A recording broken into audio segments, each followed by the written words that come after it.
Mandy Patinkin is a Broadway legend and on-screen icon. Known for his performances in Evita, Sunny in the Park with George, Homeland, The Princess Bride, and so many more, he has also received praise for his evocative concert performances. Now, he's hitting the road to promote his latest album, Children and Art. Hear about the first time Stephen Sondheim played him finishing The Hat, his favorite line from The Princess Bride, and more on this week's Show People.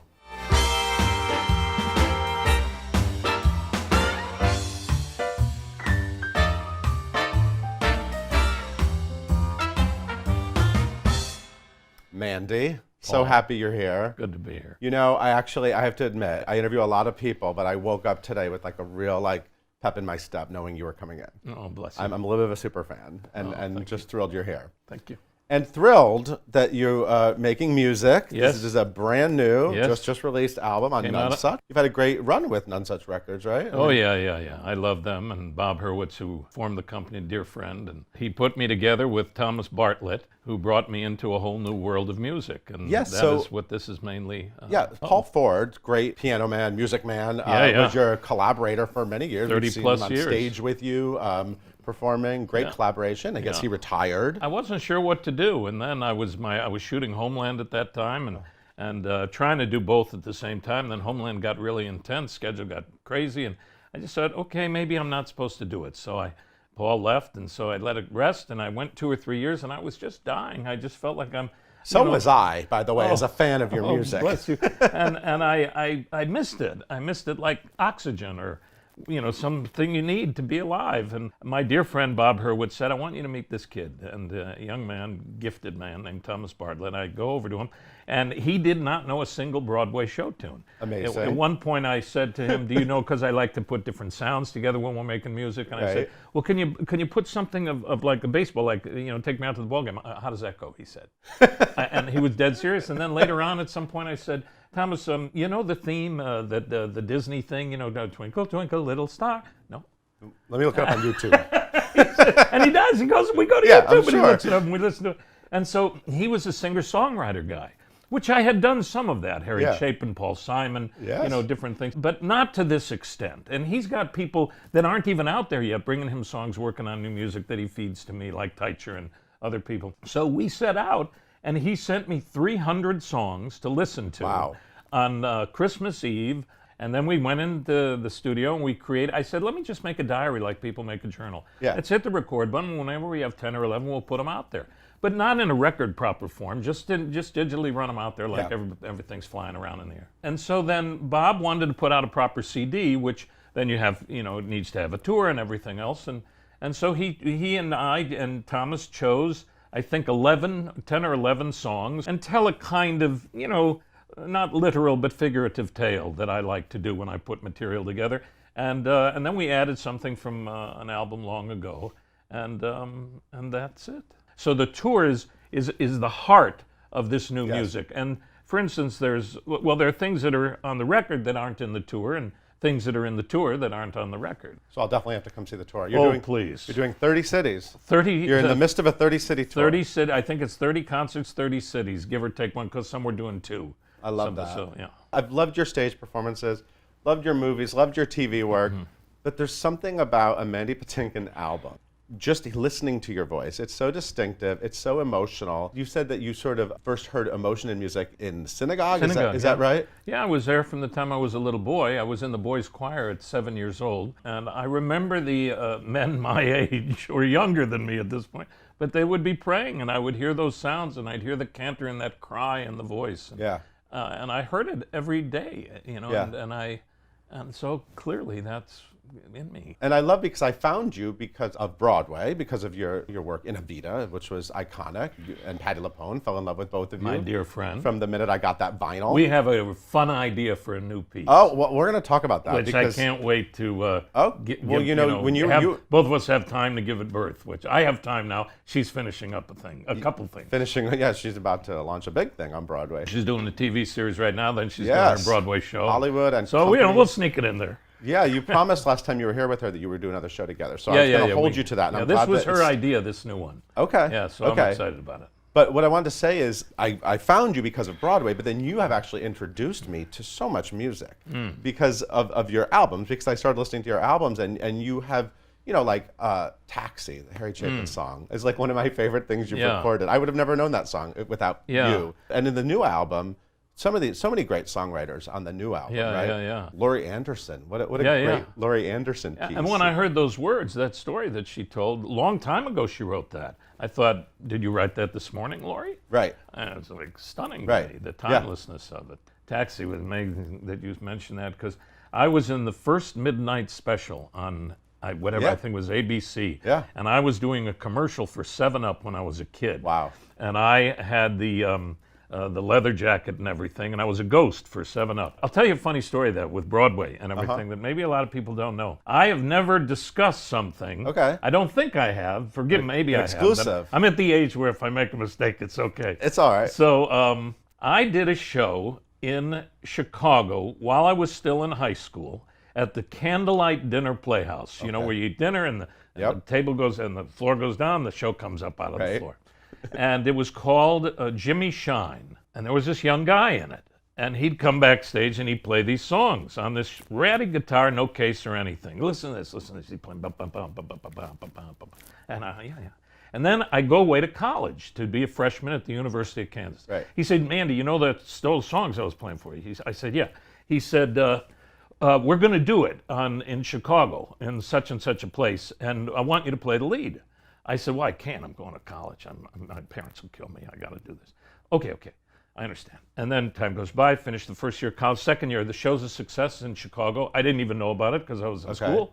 And because he says, we're doing the show on Broadway, and I'd love you to come and play the lead. And I said, I can't do it, I'm in college. And it ended up that every single person in my generation, almost that I know, was in that show, except for me. And I'm the first guy he asked to be in it. And the show was called Grease. You would have been in Grease? And he asked me to play Danny Zuko. Danny Zuko? Yeah, and I was 17 years old, 17 when he asked me to do the Chicago one. And then I came to New York to be at Juilliard and go to the drama school there. And he called again and said, can you do it? And I can't. I just started this school. Wow. And all my friends were in it or in the road company or in the movie. I'm the only guy that was never in a production of the darn thing. And then I've seen Jimmy Jacobs. Jimmy Jacobs was the guy. Who was in Jimmy Shine. Yeah. And I've seen him over the years, and we get a big kick out of it. That's amazing. Amazing. You could have been someone. I could have been somebody, yeah. So your tour, do you get excited about going out on the road? I am very excited. You're playing a lot of great venues all around the country. I love it more than anything I do. People are so kind that you've come to see them. I love doing this stuff. The music makes me just alive. I've had a wonderful job in Homeland, but it's a very dark tale, very intense, the polar opposite in every imaginable way of this music. And I would get through Homeland by, on my days off, take walks and run my music, because I got like 10 hours, and to not lose it, I just do it while I'm walking. Yeah.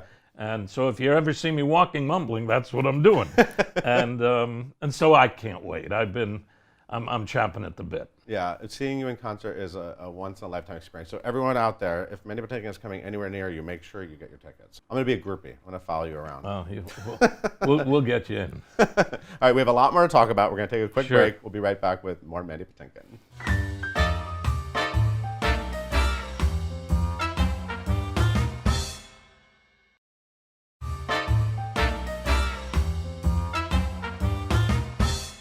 We're back with Mandy Patinkin. Mandy? Mandel Bruce Patinkin. Mandel Bruce Patinkin. Mandel, a German Yiddish word, Hebrew German Yiddish, meaning almond.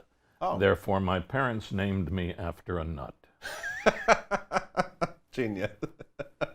And I feel I've lived up to that. But were you always called Mandy as a kid? Mandy from day one. Always Mandy. Yeah, they felt Mandel was just too old sounding a name to call a baby. And my grandfather was named Max.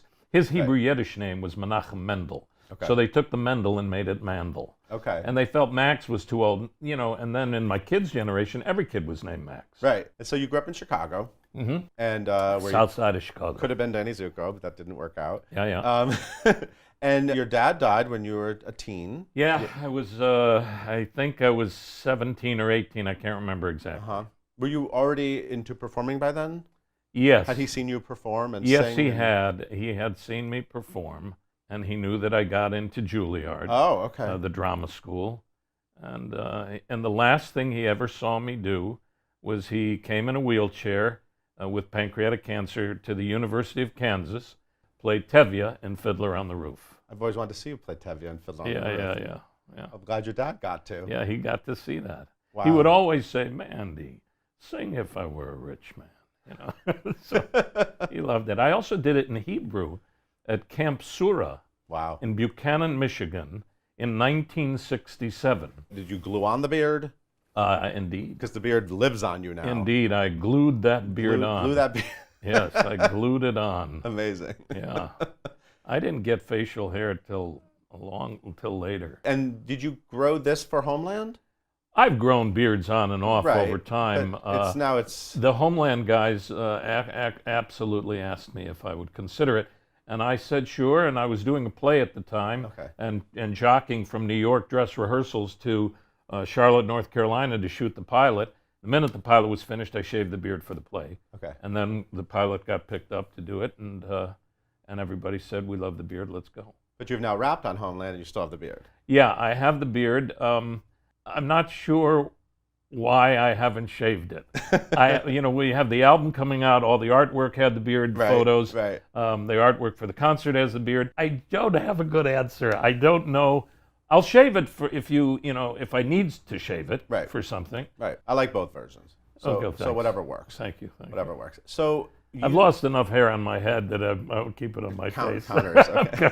Countering. Yeah. You did Carousel as a kid too, right? Yes, By the I way, did. your soliloquy is another great Mandy Patinkin recording. Oh, I've lived with that soliloquy a lot too. Oh God! Well, Carousel was actually the moment that that rehearsal on the south side of Chicago at the Young Men's Jewish Council Youth Center, where I went after school, was the number that triggered me into saying I'm going to try to do this. What happened was Bob Condor, who ran a costume house in Chicago, he was the director. And Bob sat us down in that semicircle in the same room I went to nursery school in. And he said, "What's this play about?" Right. And all kids raise their hands. About a guy who makes a mistake, about a guy who gets a second chance, about a guy, about a guy, about a guy. And Bob says, like a good teacher, "I think it's about all those things." And he said, "But I also think it's about something else. I think it's about if you love someone, tell them." And at that moment, I'd had wonderful parents. I'd heard the rabbi make many wonderful sermons. I never connected with anything quite so simple. And at that moment, I said, wow, if this thing called theater has that kind of language, I'm going to hang out and see what it is. And that was the moment where I thought, I'm going for it. I want to talk about Catherine. Speaking of love. Yeah. You'll be celebrating 40 years. 40 years, next year, next June. Well, we consider April 18th our official anniversary. April 18th was the first date. Oh. And that's when I asked her to marry me. And she said, "You don't know what you're talking about. You're an actor and a baby, and you're going to get hurt." On your first date? I asked her first date to marry me. Very Mandy Patinkin. So you just sat down, you said, "This is the one." Yeah. And I brought her yellow button mums, which cost me $1 on when I got off the subway. And I always tell people, because I usually sometimes I have flowers or bring flowers out on stage. And I always try to have those button mums if I can. And I tell people, pick a cheap flower, because if it works, you want to be able to afford whatever you bought over the years, And so that was it. And I kissed her on the corner of the Black Sheep Tavern at Washington and whatever the cross street was in the village. And an old African-American gentleman said, while we were kissing, broke the kiss and said, "Love, isn't it wonderful?" Oh, my God. And that was our guardian angel, that man. That's beautiful. Yeah, I love her dearly. She is my muse, my inspiration, my soul, the guide to my children's beings. And all 3 children, being the third in the house. She's a mom to 3. She is the mom to us all. Yeah. And Isaac and Gideon. And how are they? They're great. They're out there living life. I feel like what I know about you is you love being a dad and you love being a father. I do. You're very open about your relationship with both your boys. I think it was Isaac said that you cried a lot when they were kids. I cry all the time. Dad cried all the time, Yeah. and they were kind of like, and you were very emotional. And you've actually talked about how sort of like they would go see you in a performance and think you were fantastic, and then they would see you crying about how horrible you were in a performance. Oh, yeah. Well, my flaw in life, which I've gotten much better at, and why I'm so glad I'm still alive, is I tried to be a perfectionist, and I Yeah. was too hard on myself and beat myself up at times. And it was confusing to my sons because, like you said, they would see what they thought Daddy doing a good job, and then Daddy being unhappy about it. It was Yeah. a terrible message to give your children, terrible message to give me. And I'll never forget something that I struggled with my whole life, and I'm finally getting it. But I work at it every day. Larry McMurtry, who a great writer who wrote Lonesome Dove, I was about to go do a job, and he had written one of the scripts for this job, Okay. among many other people. And he said, talking about the individual who was involved with the job, he said, this person is a perfectionist, and they can't get it through their head. It's the only thing in life that you can't attain, perfection. And I heard that as a young man, and I've spent my whole life trying to, get that into my DNA, because it couldn't be truer. Yeah. And so now my mantra is, it was good enough. I did the best I could. It was good enough. Move on, as Steve Sondheim and James Lapine wrote. Move on. We're going to move on to a commercial break. Okay. We have a lot more with Mandy Patinkin after this break.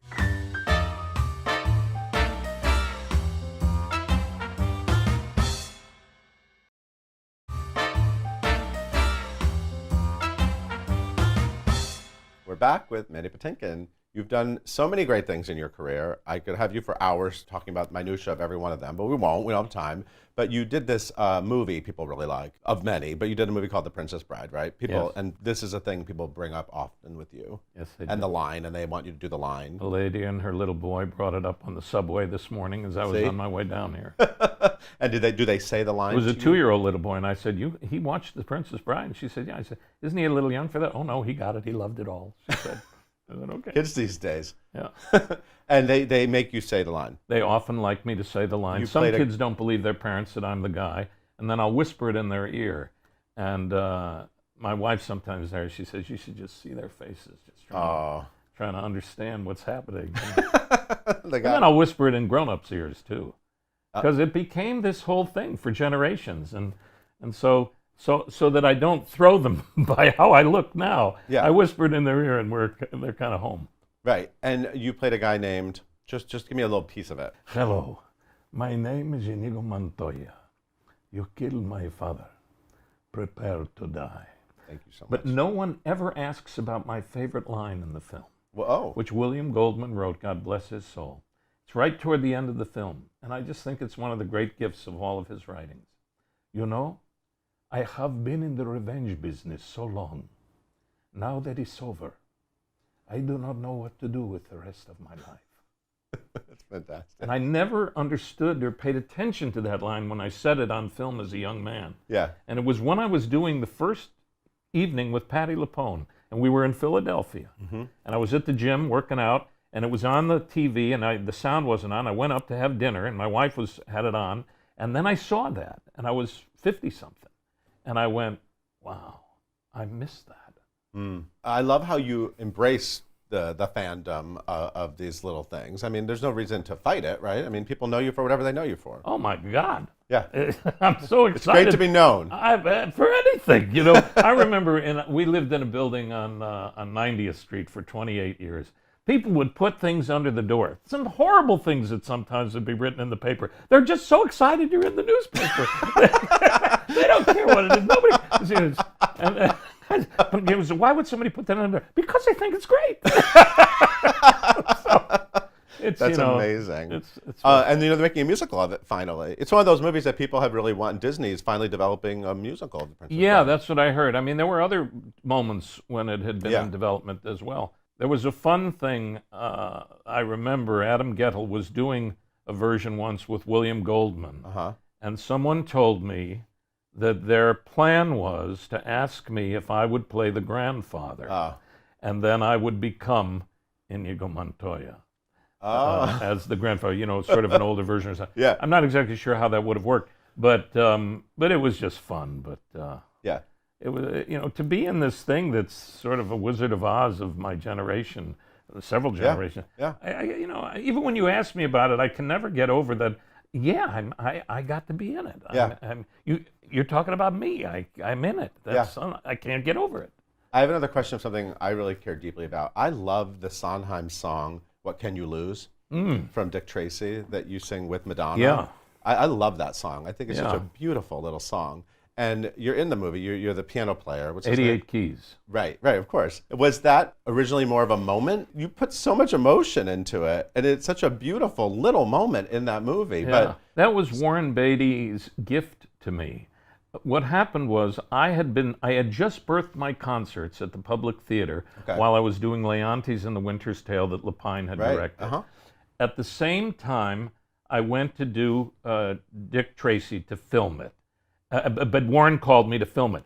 And before, so I'd been working on the concert, the very first concert in 1988, 1989, ever, for a whole year. I hadn't worked for a long time. I did a Shakespeare play at the Public Theater. I wasn't making any money. So I called all my friends up and I said, can I do anything in your movies? You know, like just so I can pay the rent and get my medical insurance, you know, so I'll serve people drinks. I don't care what it is. And Warren said, let me get back to you. And he calls me up and he says, yeah, and I just spoke to Steve and he's going to write you a song. Wow. And that's how it happened. Wow.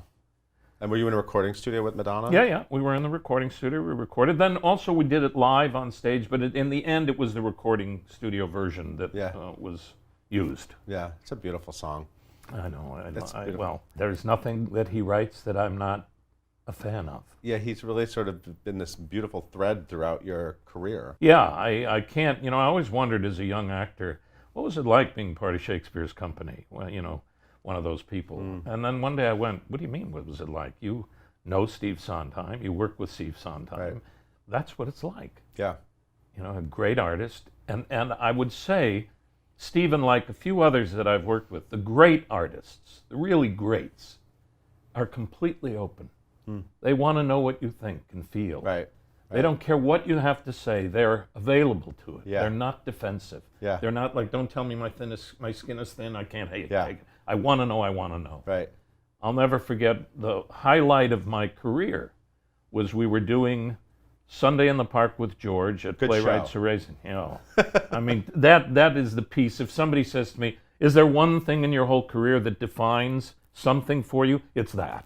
And it's specifically what James Lapine wrote, which were the words, connect, George, connect. That word is the Bible word of my life. Yeah. My wish, my prayer, my desire to connect. And I could tell you a whole story about when we were at Play, but I'll tell it real quick. So Steve was getting ready to write the part of Beautiful, George's part of Beautiful. Yeah. He'd written the mother's part. And he called me that night. We had a long conversation about our mothers and sort of, trying to connect and missing, like ships in the night. And it was one of the more extraordinary conversations I'd ever had with any human being in my life, let alone about our mothers, that were similar kinds of difficult journeys. And 3 days later, he brought a poem of that conversation put to music. Wow. And it was his art, but I just got to be a little part of it. And it's a thrill beyond words. Wow. And I gave myself the impossible task once of figuring out the best Sondheim songs. And for me, Finishing the Hat is number one. And your performance of Finishing the Hat is just iconic. I mean, that song kind of says it all. I'll never forget the first moment I heard it, which was again across from Playwrights Horizon at the West Bank Cafe. Underneath, they have that little piano bar. So Lapine and Stephen and Gemignani and I go downstairs. He wants it in that night. He's going to play it for me like at noon or 3 o'clock. Wow. And we're going to do it that night in the workshop version where people were coming. And Stephen sits at the piano and he begins.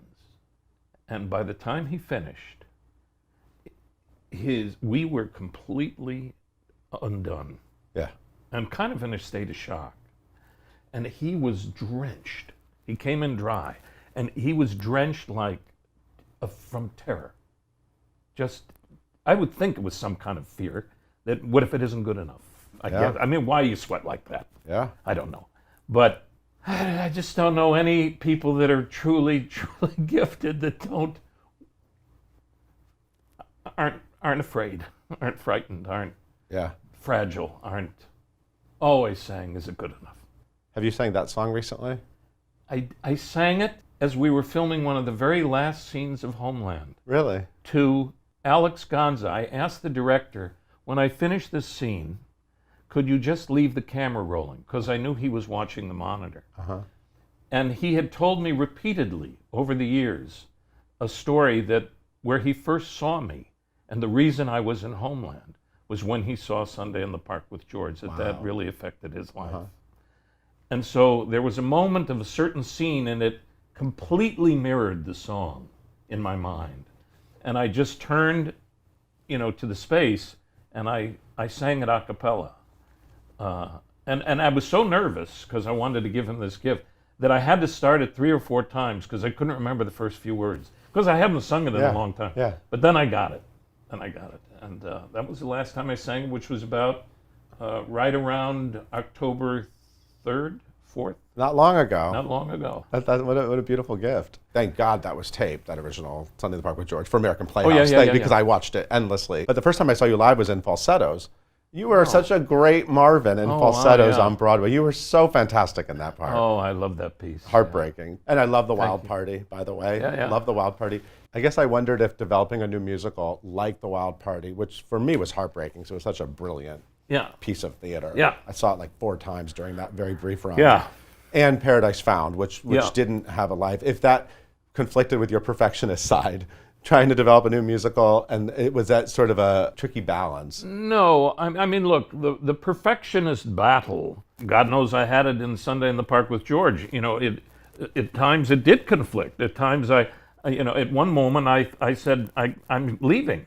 This isn't for me. And James said, please, we're doing this run through tonight. Have your wife and agent come. If they agree with you, you have my blessing to go. Wow. And they came back. He said, just give it everything you got. I said, I will. I wasn't you because we were doing a workshop and people were coming and the part of the artist wasn't written. Just parts of it were written. And I just didn't know how to handle that. I was a young kid. And my wife and agent said, you're not leaving this under any circumstance. Wow.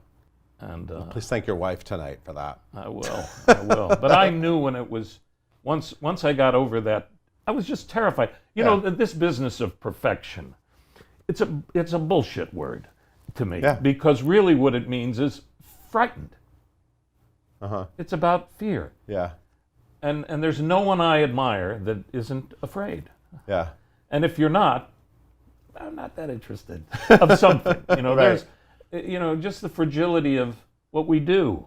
And if you've tasted being lost in the moment, if you've tasted being there, if you've been present and got lost so you don't even remember what you just did, like life sometimes.